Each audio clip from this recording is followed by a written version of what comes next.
Good morning बच्चों। आप लोग कक्षा 8 की एसएसटी निकालिए। देखिए पार्ट 9 है आपका संसाधन और विकास। देखिए भूगोल है ये।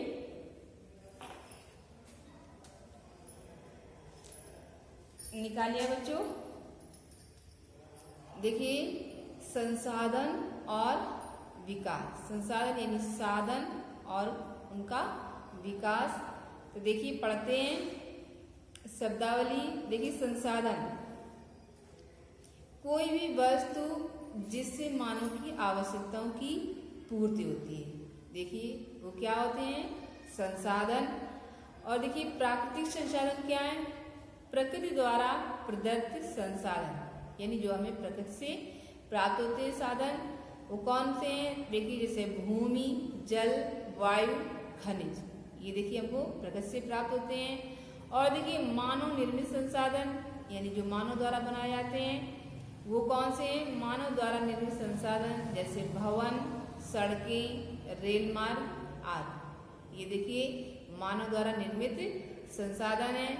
और देखिए नवीनीकरणीय संसाधन, ये देखिए कौन से हैं? जो संसाधन कभी समाप्त नहीं होंगे, जैसे भूमि, जल, वन एवं जलीय जीव जंतु, ये देखिए नवीनीकरणीय संसाधन है। और देखिए अन्वीकरणीय संसाधन। अब अन्वीकरणीय संसाधन देखिए कौन से? जो संसाधन भविष्य में समाप्त हो सकते हैं। कौन से? जो संसाधन भविष्य में समाप्त हो सकते हैं वो अन्वीकरणीय संसाधन है। जैसे कौन से हैं? खनिज, देखिए खनिज समाप्त भी हो सकता है। जीवाश्म ईंधन ऊर्जा, ये क्या है? देखिए ऊर्जा के ऐसे स्रोत, ऊर्जा के ऐसे स्रोत जिनका निर्माण जैविक पदार्थों अथवा जैविक पदार्थों का चट्टानों के बीच दब जाने से हुआ। ये क्या है? ऊर्जा के ऐसे स्रोत जिनका निर्माण जैविक पदार्थों का चट्टानों के बीच दब जाने से हुआ है। जैसे खनिज तेल, कोयला, एक प्राकृतिक गैस, ये क्या है? जीवाश्म ईंधन और ऊर्जा। और देखिए मानव संसाधन विकास। मानव संसाधन विकास देखिए लोगों के कौशल में वृद्धि करना, यानी लोगों के कौशल में वृद्धि करना जिससे वे अधिक संसाधनों का निर्माण कर सकें। समझ गए? यानी लोगों की बुद्धि का विकास होना कि जिससे वो अधिक संसाधनों का निर्माण कर सकें। अब देखिए आगे प्रस्तावना है। हम अपने जीवन में अनेक वस्तुओं का प्रयोग करते हैं ना बच्चों? देखिए आपका भोजन, वस्त्र, रहने का मकान, फर्नीचर, बर्तन, कॉपी, किताब, वाहन आदि सभी को प्रकृति से प्राप्त किसी न किसी पदार्थ का उपयोग करके बनाया गया। देखिए जो ये हैं वस्तुएं, ये देखिए किसी पदार्थ का उपयोग करके बनाई गई हैं, ये प्रकृति से प्राप्त होकर। और देखिए इनके रूप में इतना भी भारी परिवर्तन हो गया है कि आपके लिए उनके मूल कच्चे पदार्थ को पहचानना भी कठिन है। अब देखिए जब हमको प्रकृति से प्राप्त हुआ तो देखिए कुछ इनका रूप कुछ अलग था। और देखिए जब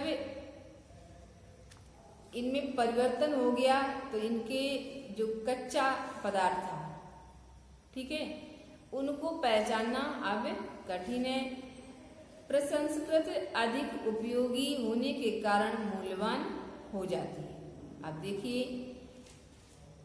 ये जो प्रसंस्कृत अधिक उपयोगी होने के कारण देखिए वस्तु अधिक मूल्यवान हो जाती है। जैसे उदाहरण के लिए जब 1 किलोग्राम गन्ने की तुलना में 1 किलोग्राम चीनी अधिक मूल्यवान। तो देखिए जैसे गन्ना है, गन्ना से देखिए बच्चों क्या बनाया जाता है? चीनी, गुड़। तो देखिए जब गन्ना है तो उसकी कीमत कम है। जैसे 1 किलोग्राम गन्ने की तुलना में 1 किलोग्राम चीनी अधिक मूल्यवान। तो देखिए जब गन्ना है तो उसकी कीमत कम है, और जब उससे गन्ने से बनकर के वस्तु तैयार हुई, जैसे चीनी तैयार हुई, तो उसकी कीमत अधिक हो गई। अब देखिए संसाधन, कोई भी वस्तु जिससे प्रत्यक्ष या अप्रत्यक्ष रूप से मानव की आवश्यकताओं की पूर्ति होती है। कोई भी वस्तु है जिससे प्रत्यक्ष और अप्रत्यक्ष रूप में मानव की आवश्यकताओं की जो पूर्ति होती है, संसाधन कहलाती है।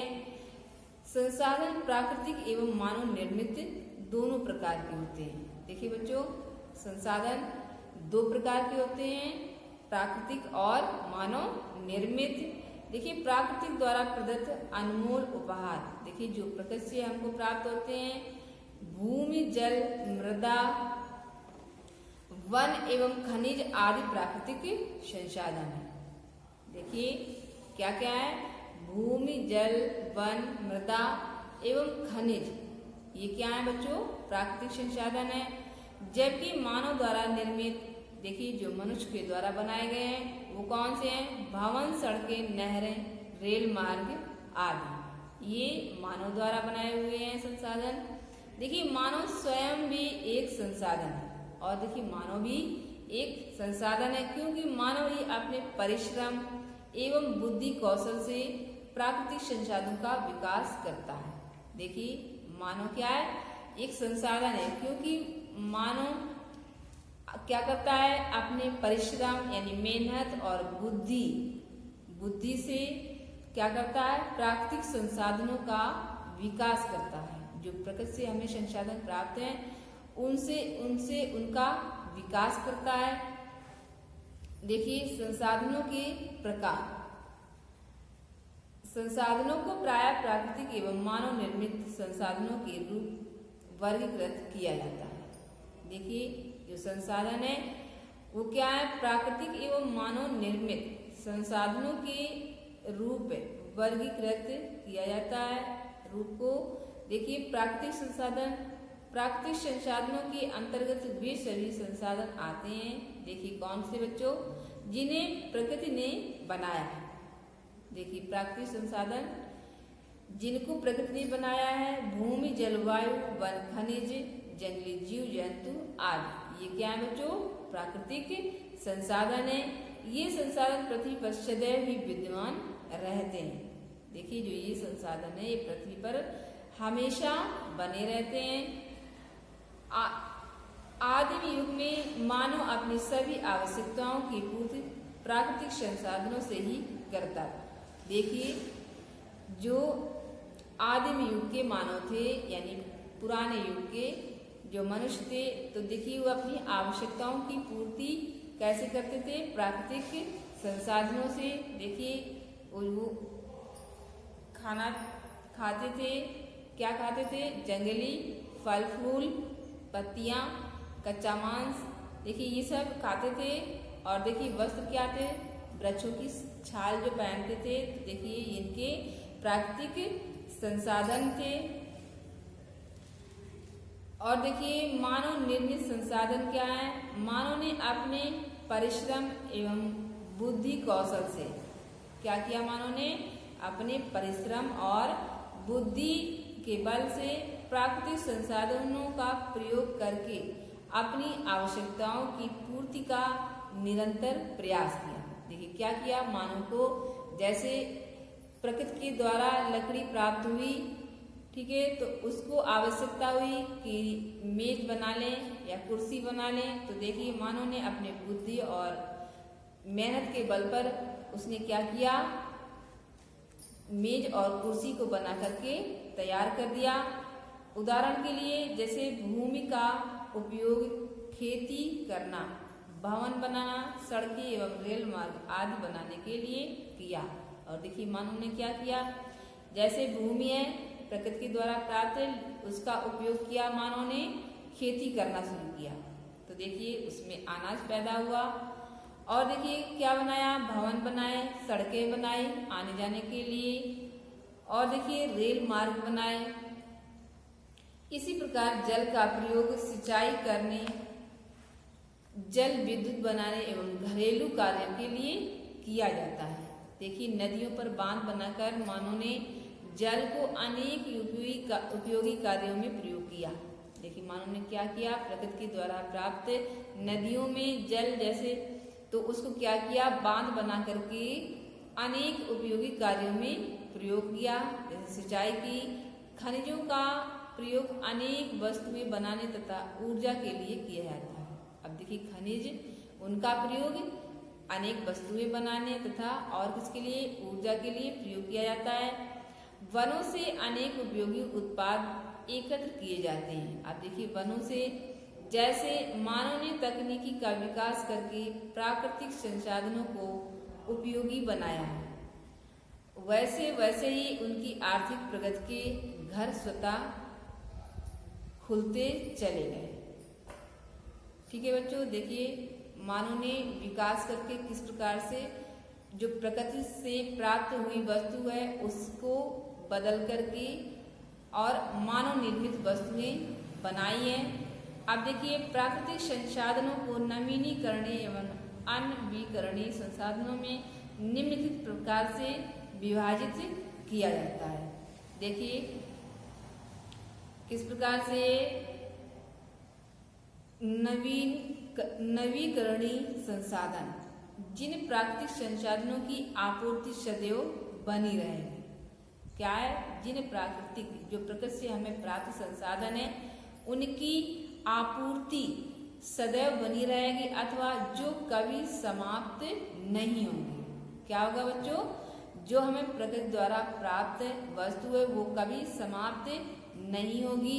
देखिए, उन्हें क्या कहते हैं, नवीकरणीय संसाधन कहा जाता है। इस प्रकार के संसाधनों की पूर्ति के स्रोत विपुल मात्रा में उपलब्ध है। देखिए, जो इस प्रकार के संसाधन हैं उन संसाधनों की पूर्ति के जो स्रोत हैं जहाँ से हमें प्राप्त होती हैं वस्तुएं, वो विपुल मात्रा में उपलब्ध है। इस प्रकार के संसाधन यांत्रिक उपायों से पुनः प्राप्त किए जा सकते हैं। अब देखिए क्या है कि जो इस प्रकार के संसाधन हैं वो यांत्रिक उपायों से पुनः प्राप्त किए जा सकते हैं। देखिए कौन कौन से, जैसे जल है, वायु, मिट्टी, वन एवं जंगली जीव जंतु। अब देखिए ये किस प्रकार से, जैसे यांत्रिक उपायों से। अब देखिए बच्चों, जल है, जल को क्या करते हैं, देखिए आपने क्या किया, नल लगवाया, ठीक है, गड्ढा किया और देखिए जल की प्राप्ति हमें हो गई। ठीक है, कुआं खोदा तो हमको जल की प्राप्ति हो गई। ठीक है, इसी प्रकार से वायु, मिट्टी, वन, जंगली जीव जंतु भी यांत्रिक उपायों से पुनः प्राप्त किए जाते हैं। अब देखिए अनवीकरणीय संसाधन। देखिए ये क्या है, एक बार उपयोग करने पर समाप्त हो जाने वाले संसाधन अनवीकरणीय संसाधन कहलाते हैं। देखिए कोई भी है वस्तु या चीज, उसको हम एक बार उपयोग करते हैं और क्या हो जाती है, वो समाप्त हो जाती है, तो उस संसाधन को हम क्या कहते हैं, अनवीकरणीय संसाधन कहते हैं। प्रायः खनिजों को अनवीकरणीय संसाधन कहा जाता है। इसको कहा जाता है खनिजों को, क्योंकि खनिज कुछ खनिज जैसे हैं जो समाप्त हो जाते हैं। अब देखिए क्योंकि भूगर्भ में इनकी मात्रा सीमित है। जो खनिज हमको कहाँ से प्राप्त होते हैं, भूगर्भ से यानी पृथ्वी से प्राप्त होते हैं। तो देखिए इनकी मात्रा सीमित होती है, सीमित मात्रा में ही होते हैं। तो देखिए जब इनका हम उपयोग करते हैं तो ये समाप्त भी हो जाते हैं। जैसे एक बार भूगर्भ से खनिज निकला, कौन सा, जैसे लोहा, कोयला, खनिज तेल आदि निकालने के बाद इसका निर्माण दोबारा नहीं हो सकता है। अब देखिए यही कारण है कि इनका प्रयोग सावधानी पूर्वक करना चाहिए। क्या करना चाहिए बच्चों, जो ये खनिज हैं समाप्त हो जाते हैं तो इनका प्रयोग सावधानी पूर्वक करना चाहिए। और देखिए तथा इनका संरक्षण करना चाहिए। खनिज संसाधन भी दो प्रकार के होते हैं। अब देखिए खनिज संसाधन दो प्रकार के होते हैं, कौन कौन से, धात्विक खनिज एवं अधात्विक खनिज। अब देखिए धात्विक खनिजों जैसे लोहा, तांबा, सोना, चांदी आदि को पिघलाकर दोबारा प्रयोग में लाया जा सकता है। तो ये क्या है? धात्विक खनिज। परंतु अधात्विक खनिज जो होते हैं जैसे कोयला, खनिज तेल आदि को एक बार प्रयोग करने के बाद दोबारा प्रयोग में नहीं लाया जाता है। इसके प्रयोग में हमें विशेष सावधानी बरतनी चाहिए। देखिए जैसे कि कोयला है, अब देखिए कोयला को जितनी आवश्यकता है जलाने की उतना ही आप जलाएंगे तो देखिए ये बर्बाद नहीं होगा। और अगर आपको जितनी मात्रा जलाने की आवश्यकता है उससे अधिक लेंगे तो ये क्या होगा बच्चों? देखिए बर्बाद हो जाएगा, क्योंकि ये समाप्त हो जाता है। एक बार इसका प्रयोग करने से ये समाप्त हो जाता है।